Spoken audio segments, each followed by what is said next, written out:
안녕하세요. 저는 결혼해서 30여 년 동안 행복하게 잘 살다가 갑자기 불운한 사고로 남편을 잃은 50대 중반녀입니다. 제가 사연을 올리는 이유는 남편을 잃은 것도 기막힌데 갑자기 나타난 죽은 남편의 친모 때문입니다. 세상에 이런 일도 있나 싶어서 답답한 마음을 전해보려 합니다. 저희 부모님 고향은 경기도 가평입니다. 부모님은 가업을 이어 두부 공장을 운영하고 계십니다. 저는 외동딸로 부모님 사랑을 듬뿍 받고 자랐습니다. 그래서 철이 없었던 건지 공부를 열심히 하지 않았습니다. 매일 학교 야간 자율학습도 땡땡이 치고 학원도 수시로 빠지면서 친구들과 놀러 다녔습니다. 당연히 대학 입시에 실패했습니다. 부모님께서는 하나밖에 없는 딸을 어떻게든 공부시키려고 재수를 권유했지만 저는 공부가 하기 싫었습니다. 기초도 부족하고 이미 노는 것에 익숙해져서 가만히 앉아서 공부하는 것은 죽기보다 싫었습니다.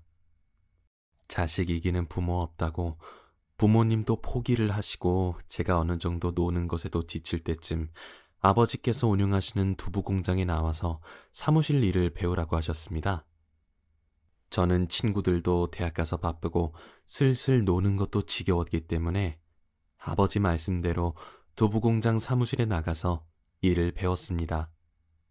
재료의 입출고부터 공장에 들어가는 모든 경비 관리, 많지는 않지만 직원들 월급 관리 등을 맡아서 있습니다. 일을 하다 보니 나름 시간도 잘 가고 재미도 있고 일에 욕심이 생겼습니다. 아마도 저희 공장이라서 애정이 간 것 같습니다. 저는 오전에 일하고 오후에는 컴퓨터 학원에 가서 컴퓨터를 배웠습니다. 문서 만드는 것부터 엑셀까지 배워 자격증을 땄습니다. 자격증을 따서 아버지께 말씀드려 사무실에 컴퓨터를 들여놓고 모든 작업을 컴퓨터로 처리했습니다. 그렇게 하니 두부 공장도 훨씬 효율적으로 관리가 됐고 뽀대도 났습니다. 부모님께서도 처음에는 대학 안 간 딸을 걱정하셨는데 제가 마음 잡고 공장 경영을 잘 해나가니 너무 좋아하셨습니다. 제가 두부 공장 일을 돕기 시작한 지 1년쯤 되었을 무렵 두부 공장에 새로운 일꾼이 들어왔습니다. 처음 직원이 들어오면 집 주소와 전화번호 등 기본적인 인적사항을 기록으로 남기기 때문에 직원이 사무실에 와서 저에게 전달하는데 그때 들어온 직원이 남편입니다. 사무실 문을 남편이 열고 들어오는데 마치 뒤에 후광이 비추듯 너무 잘생긴 젊은 사람이 들어오는 거예요. 저희 공장에는 거의 중년의 아저씨들과 아주머니들 뿐이었는데 말이죠. 저는 괜시리 마음이 콩닥거리고 얼굴이 달아올라 일 처리를 어떻게 했는지도 모를 지경이었습니다. 첫눈에 반해버린 것이지요. 퇴근을 한 후 집에서 저녁을 먹으면서 아버지께 새로 들어온 직원에 대해서 꼬치꼬치 물었습니다. 아, 오늘 들어온 경훈이 말이구나. 애가 참 딱하더구나. 너보다 2살 많은데 부모님이 안 계시다는구나. 어렸을 때 아버지가 지병으로 돌아가시자 엄마가 돈을 몽땅 챙겨가지고 애를 버리고 도망갔다나 봐. 그 후로 경훈이는 친척들 집에 여기저기 맡겨졌다가 결국 보육원에 보내져서 보육원에서 고등학생 때까지 자랐다고 하더라. 그래도 공부는 열심히 했는지 기특하게도 야간대학에 들어갔다는구나. 보육원은 고등학교를 졸업하는 만 18세가 되면 나와야 해서 숙식이 가능한 일자리를 찾아서 우리 공장까지 오게 된 것 같아. 내가 그 녀석 사정을 들어보니 딱해서 낮에는 두부 공장에서 일하고 밤에는 학교 갔다 와서 우리 공장에 딸려있는 별채에서 생활하라고 했다. 그러니 수경이 너도 공장에서 마주치면 잘 대해주거라. 부모님도 안 계신데 혼자서 돈 벌면서 대학까지 다니고 얼마나 기특하고 짠한지 하시며 아버지께서는 막걸리를 쭉 들이키셨습니다. 저는 그 어느 때보다도 착한 딸이 되어 네 아버지 하고 큰 소리로 대답했습니다. 저는 그때부터 더더욱 두부공장 일에 열심이었습니다. 저희 집은 두부공장과 엄청 가까워서 저는 그동안 옷도 편하게만 입고 화장도 안 하고 대충 다녔었는데 경훈 오빠가 온 후로는 매일 곱게 화장을 하고 뾰족 구두에 옷차림도 엄청 신경을 썼습니다. 매일매일 경훈 오빠 보는 낙에 살았습니다. 사람이 느낌이라는 게 있는데 분명히 오빠도 저를 좋아하는 것 같았습니다. 오빠는 커피를 마시러 사무실에 들르기도 했고 학교 과제 때문에 컴퓨터를 사용하기 위해 오기도 했습니다. 그럴 때면 제가 좋아하는 떡볶이를 사다 줄 때도 있고 아이스크림을 사가지고 와서 같이 먹을 때도 있었습니다. 저는 외동이었고 그때쯤 친구들과도 조금 소원해진 때라서 오빠가 너무 좋았습니다.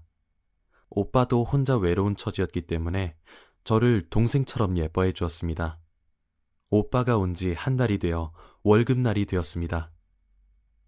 오빠가 사무실로 월급을 타러 왔습니다. 저는 미리 준비한 월급 봉투와 초콜릿을 주었습니다. 오빠, 첫 월급 탄 거 축하해. 라고 말했습니다. 오빠는 싱긋 웃으며 월급과 초콜릿을 받으며 오늘 오빠 첫 월급 탔으니까 수경이 맛있는 거 사줄까? 영화도 보고 데이트하자. 저는 오빠의 말을 듣고 너무 좋아서 숨이 멈출 것만 같았습니다. 저는 오빠, 정말? 정말 우리 데이트해? 하면서 폴짝폴짝 뛰었습니다. 오빠는 웃으며 이따가 6시에 데리러 올게. 하고 공장으로 갔습니다. 6시까지 기다리는데 시간이 얼마나 천천히 가던지요. 드디어 6시가 되고 오빠가 작업복이 아닌 말끔한 옷으로 갈아입고 사무실에 왔습니다. 한 달 전 처음 사무실 문을 열고 들어올 때처럼 오빠 머리 뒤로 후광이 비추는 것 같았습니다. 저도 한껏 멋을 낸 차림으로 오빠와 첫 데이트를 나갔습니다. 오빠와 저는 영화를 보고 저녁을 먹으러 레스토랑에 갔습니다. 분위기 좋은 레스토랑에서 맛있는 음식도 먹고 맥주도 한잔하면서 오빠와 저는 시간 가는 줄 모르고 얘기했습니다. 오빠는 그날 정식으로 저에게 수경아, 우리 사귈까? 난 네가 좋아. 내가 부족한 게 많지만 수경이 너랑 같이 한다면 다 이겨낼 수 있을 것 같아. 이러는 겁니다. 저는 그 순간 심장이 터지는 줄 알았습니다. 오빠, 나도 오빠가 너무 좋아. 난 이미 한 달 전에 오빠한테 첫눈에 반했다고. 저도 이렇게 고백을 했습니다. 어차피 서로 느끼고 있던 감정을 확인한 것뿐이었습니다. 오빠와 저는 그렇게 연애를 시작하고 사랑을 키워갔습니다. 오빠는 주경야독을 하면서도 짬짬이 시간을 내어서 저와 데이트를 했습니다. 그렇게 1년이 지나고 오빠는 학교를 휴학하고 군에 입대했습니다. 저는 울고불고 난리도 아니었지만 대한민국 남자라면 누구나 피할 수 없는 일이었습니다. 저는 당연히 오빠를 기다렸고 시간은 생각보다 빨리 흘러서 오빠는 곧 제 곁으로 돌아왔습니다. 떨어져 있던 시간이 너무 안타까웠던 오빠와 저는 결혼을 하기로 했습니다. 저는 부모님께 경훈 오빠와 결혼하겠다고 말했습니다. 그런데 엄마가 반대를 하시는 겁니다. 안 돼. 엄마도 경훈이가 반듯하고 착실한 청년이란 건 안다. 하지만 부모님도 안 계신 천의 고아이고 너무 가진 것도 없잖아. 그리고 수경이 너 아직 나이도 어린데 뭐 벌써부터 결혼을 하려고 해. 나중에 경훈이보다도 더 좋은 사람이 나타날 수도 있고 뭐가 그리 급해. 엄마는 이 결혼 반대야. 그러니 그런 줄 알고 마음 접어. 이러시는 거예요.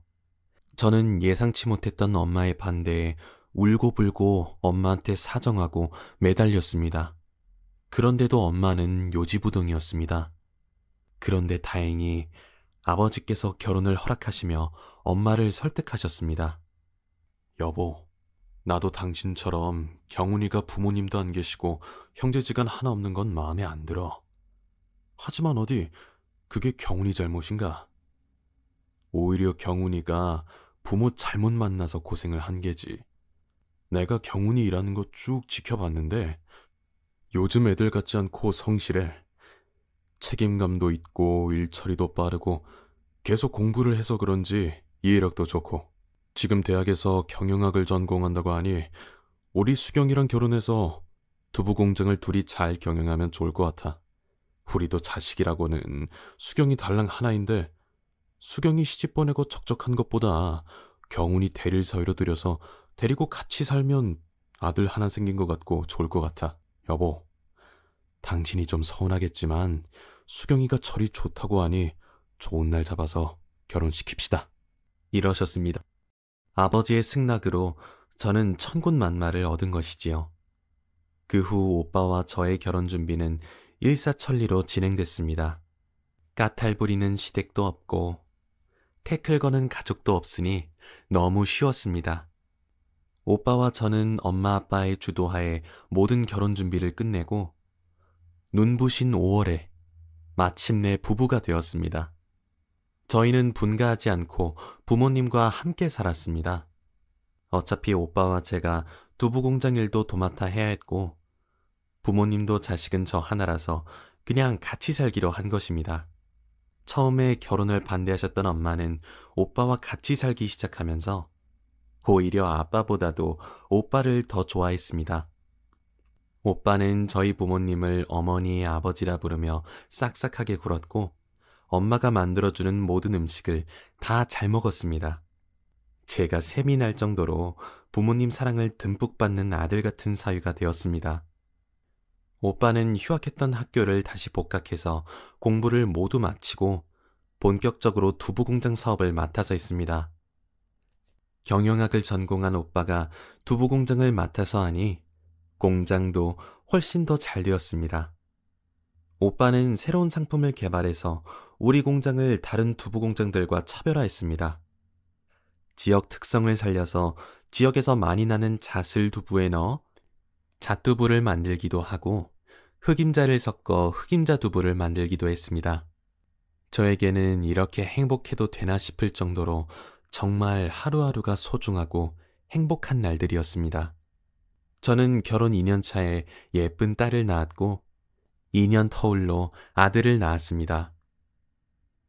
오빠나 저나 형제 없이 외롭게 자랐기 때문에 자식 욕심이 많았습니다. 저희 집은 3대가 함께 살면서 항상 웃음꽃이 피었습니다. 처음에는 엄마가 아이들을 돌봐주셔서 두부공장 일을 계속했었는데 아이들이 크면서 아이들 교육 때문에 저는 두부공장 일을 접고 집에서 아이들 교육과 살림에만 신경을 썼습니다. 두부공장은 남편이 직원들을 써가며 도맡아서 운영했습니다. 아버지는 고문격으로 경영에 참여하셨습니다. 공장 일을 쉬면서 아이들 교육에만 신경 쓰니 저도 시간적인 여유가 생겼습니다. 그래서 다시 친구들과도 연락을 하며 지내게 되었는데 결혼한 친구들 얘기를 듣다 보면 정말 제 팔자가 제일 상팔자였습니다.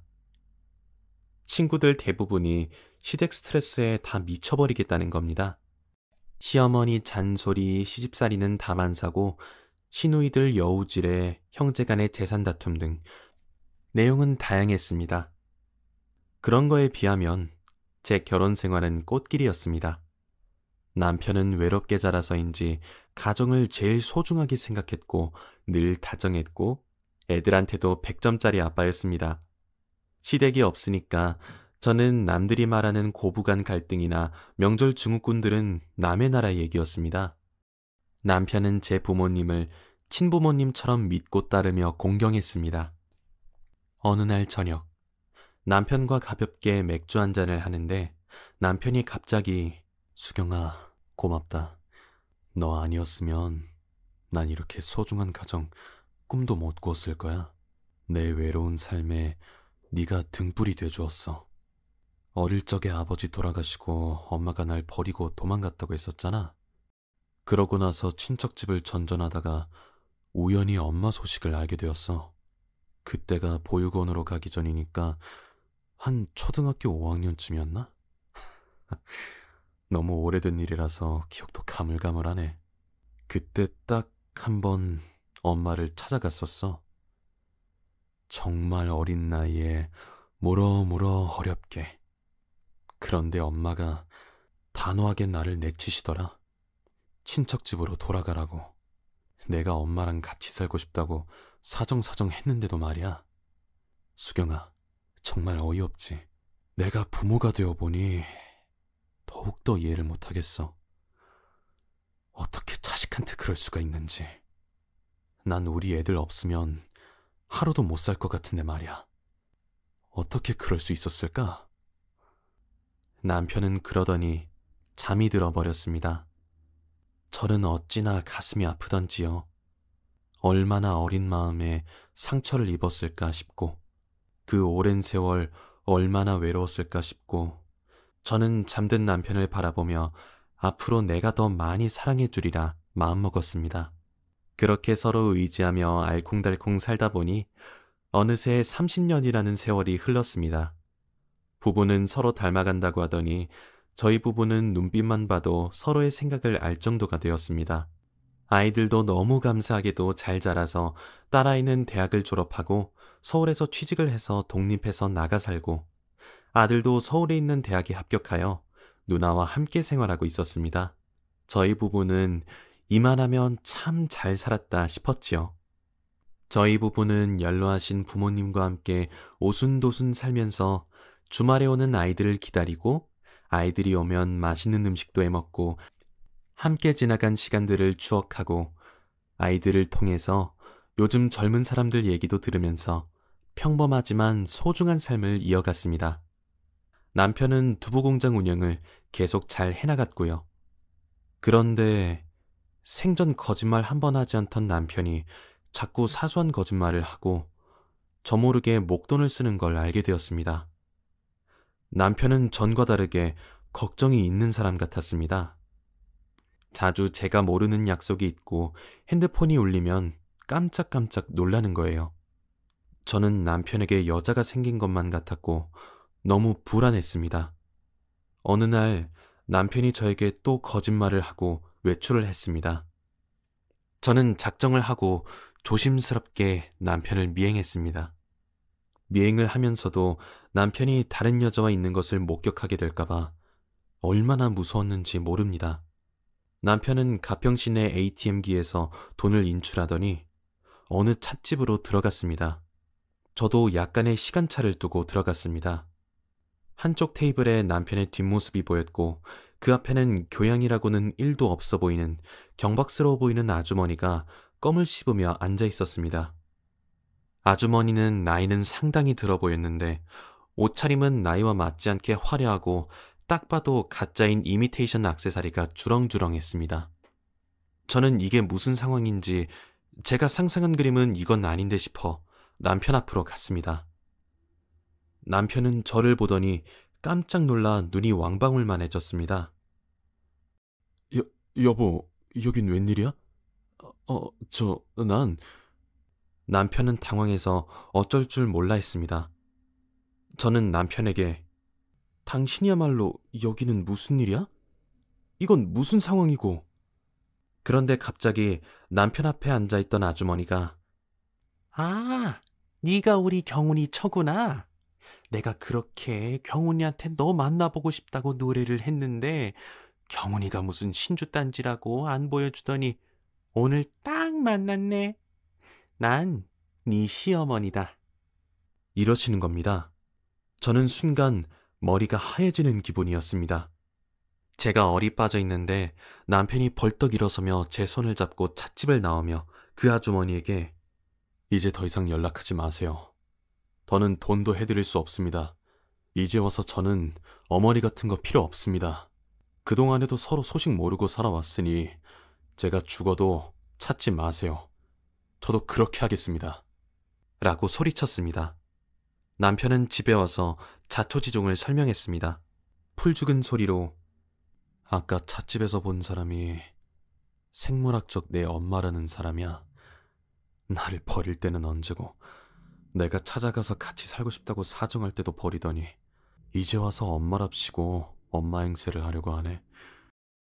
당신한테 미리 말 못해서 미안해. 저는 남편에게 그렇게 오랜 세월 연락이 안 닿았는데 어떻게 알고 당신을 찾아온 건데? 라고 물었습니다. 남편은 이제 늙어서 마땅히 갈 곳도 없고 돈도 없으니까 친척들한테 수소문해서 나를 찾은 것 같아. 한 달 전쯤 모르는 번호로 전화가 와서 받았는데 엄마라는 사람이었어. 대뜸 날 낳아준 공이 있으니까 돈을 달라는 거야. 난 당신이나 아버님, 어머님이 몰랐으면 했어. 너무 부끄럽고 가족들에게 피해가 갈까봐. 그래서 돈을 좀 주고 다시는 찾아오지 말라고 했는데 돈 떨어지면 또 찾아오시는 거야. 하면서 고개를 푹 숙였습니다. 저는 남편이 너무 가여웠습니다. 저는 여보, 그래도 나한테는 말을 했어야지. 그동안 혼자 얼마나 힘들었어. 난 당신이 바람난 줄 알고 얼마나 고민했는데. 정말 다행이다. 라고 말하자 남편은 정말 어이없는 웃음을 지으며 바람이라니. 나는 평생 죽을 때까지 당신뿐이라는 거 잘 알면서. 하고 제 손을 잡아줬습니다. 저는 남편에게 앞으로는 그 어떤 일이라도 저한테 의논해달라고 신신당부했습니다. 남편은 그러겠다고 약속했습니다. 그런데 문제는 그 말도 안 되는 시어머니의 등장이었습니다. 순하고 착하기만 한 남편이 감당할 수 있는 사람으로 보이지 않았기 때문입니다. 아니나 다를까 지난번에 남편이 준 돈이 떨어질 때쯤 되니까 또 남편에게 연락을 해왔습니다. 저는 이번에는 돈을 준비하지 않고 남편과 둘이서 남편 친모를 만나러 갔습니다. 남편 친모는 저를 보자 반색을 하며 애미도 같이 왔구나. 지난번에 서로 제대로 인사를 못했지? 난 경훈이 엄마다. 즉, 네 시어머니지? 반갑구나. 사정이 있어서 그동안 서로 못 보고 지냈다만 이제라도 만났으니 앞으로 잘 지내보자. 이러시는 겁니다. 그러면서 한술 더 떠서 내가 요즘 사정이 좀 좋지 않아서 그러는데 거처할 방을 하나 얻어줬으면 좋겠다. 아니다. 방보다는 가게 자리가 낫겠네. 화장품 가게나 그런 거. 거기에 방이 딸려 있으면 더 좋겠고. 아직은 뭐라도 할 수 있는 나이니까 뭐라도 해서 내가 경훈이한테 얹히지는 말아야지, 그치? 그게 어려우면 이참에 내가 니네 집으로 돌아가서 같이 살면 더 좋고, 손주들도 너무 보고 싶고, 친척들한테 들으니 제법 큰 두부 공장을 해서 돈을 잘 번다면서? 내가 널 낳았으니 그 정도 자격은 있는 거지? 애미도 내 덕분에 이런 좋은 남편 만나 잘 사는 거고. 이러는 거예요. 저는 기가 막혀서 탁자를 쾅 치면서 큰 소리로 이보세요, 아주머니. 무슨 시어머니요? 어린 아들 버리고 도망갈 때는 언제고 이제 와서 늙고 힘없어지니까 엄마 행사하면서 대접받고 싶으세요? 어림없는 소리 하지도 마세요. 난 결혼할 때 애들 아빠 이미 고아라는 거 알고 결혼한 거고요. 이제 와서 시어머니 키울 생각 없어요. 갑자기 나타나서 시어머니라니. 시어머니는 무슨 얼어 죽을. 그동안에는 애들 아빠가 저 모르게 돈도 좀 해준 것 같은데 그건 애들 아빠가 심성이 너무 착해서 고와서예요. 당신이 엄마라서가 아니라고요. 저는 애들 아빠하고는 달라요. 이제 두 번 다시는 찾아오지 마세요. 사람이라면 양심은 있어야 하지 않나요? 여기가 어디라고 나타나요? 하고 남편과 일어나서 찻집을 나왔습니다. 그리고 전 남편에게 여보, 이렇게 단돌이 하지 않으면 계속 찾아와서 당신 힘들게 할 거야. 내 맘 알지? 남편은 그저 말없이 고개를 끄덕였습니다. 제 말이 좀 효과가 있었는지 한동안 남편 친모는 연락을 하지 않았습니다. 남편과 저는 언제 그런 일이 있었냐는 듯 다시 평화롭고 행복한 일상으로 돌아갔습니다. 남편이 바람났을 거란 제 오해는 저희 부부의 또 하나의 추억거리가 되었습니다.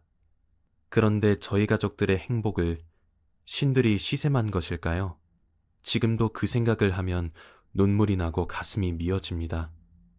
너무도 평범하고 여느 날과 같은 그런 날이었습니다. 남편은 아침에 집을 나서며 오늘 오전에는 공장 일 좀 보고 오후에는 서울에 다녀올 거야. 거래처에 볼 일이 좀 있어서 간 김에 애들 얼굴도 보고 올게. 하고 집을 나섰습니다. 그게 남편의 마지막 얼굴이었습니다. 남편은 거래처 볼일을 보고 애들과 밖에서 만나 저녁을 먹고 집으로 돌아오는 길이었습니다. 운전도 거칠게 하지 않는 편이었습니다. 남편이 신호등에 걸려 신호대기로 정차하고 있는데 반대쪽에서 오던 트럭이 브레이크 고장으로 남편의 차를 덮쳤습니다. 남편은 그 자리에서 숨을 거두고 말았습니다.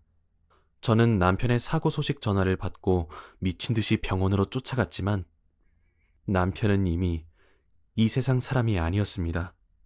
어떻게 이런 일이 생길 수가 있는지요. 저는 울다가 지쳐서 기절하고 말았습니다. 눈을 뜨니 병실이었고 엄마와 아버지 그리고 애들이 와 있었습니다. 모두들 너무 울어서 퉁퉁 부은 얼굴로 제가 깨어나기를 기다리고 있었습니다. 저는 꿈인가 싶었는데 애들을 보자 다시 눈물이 솟구쳤습니다. 엄마는 네가 정신 차려야 한다. 애들을 봐서라도 네가 정신 차려야지. 그래야 박서방도 보내주고 그래야 박서방도 안심하고 떠날 테고. 하시며 연신 눈물을 훔치셨습니다. 아버지께서는 한숨만 푹 쉬시며 창밖을 내다보시고요. 저는 속으로 꿈이 아니구나 하며 애들을 다시 보고 겨우 몸을 일으켰습니다. 참 냉정하게도 아침까지도 웃으며 나간 남편을 하늘나라로 보냈는데도 많은 절차들이 절 기다리고 있었습니다. 정작 남편한테는 마지막 인사도 하지 못했는데 말입니다. 저는 믿어지지 않았지만 남편 장례 준비를 해야만 했습니다. 저는 겨우 몸을 추슬러서 남편 장례를 치렀습니다. 아직 결혼도 안 한 아들과 딸과 함께 조문객을 맞았습니다. 그런데 장례 마지막 날에 남편 생모가 장례식장에 나타났습니다. 어떻게 친척들에게 소식을 들었는지 말입니다. 저는 그래도 엄마라고 불행한 사고로 갑자기 세상을 떠난 아들을 영정으로나마 마지막으로 보고 배웅하기 위해서 왔나 보다 생각을 했습니다. 그런데 남편 생모는 저를 보자마자 장례식장의 상주들이 잠깐씩 쉬는 방으로 저를 끌고 들어가더니 내 아들이 죽었으니까 내 몫의 유산은 받아야 할 것 같아서 미리 알려주러 왔다. 지난번에 네 행동을 보니 안 그러면 네가 다 꿀꺽할 것 같아서 말이야. 교통사고니까 보험금도 있을 테고 당연히 보험은 들어놨지? 내가 친척들한테 들으니까 경훈이가 무슨 공장인가 사업한다며? 어쨌든 난 분명히 말했다. 내 목 달라고. 이러는 겁니다. 저는 울고 싶은데 뺨 맞은 사람처럼 울면서 고래고래 소리를 질렀습니다. 당신이 사람이야? 아무리 어렸을 때 버린 자식이라도 당신 아들이 교통사고로 비명횡사했어. 그런데 아직 내 남편이 당신 아들이 저 뒤에 누워있는데 유산 타령을 하고 싶어? 그러고도 당신이 엄마냐고. 저는 엉엉 울었습니다. 남편이 너무 가여워서, 남편이 너무 보고 싶어서. 그리고 저는 남편 친모에게 알려줬습니다.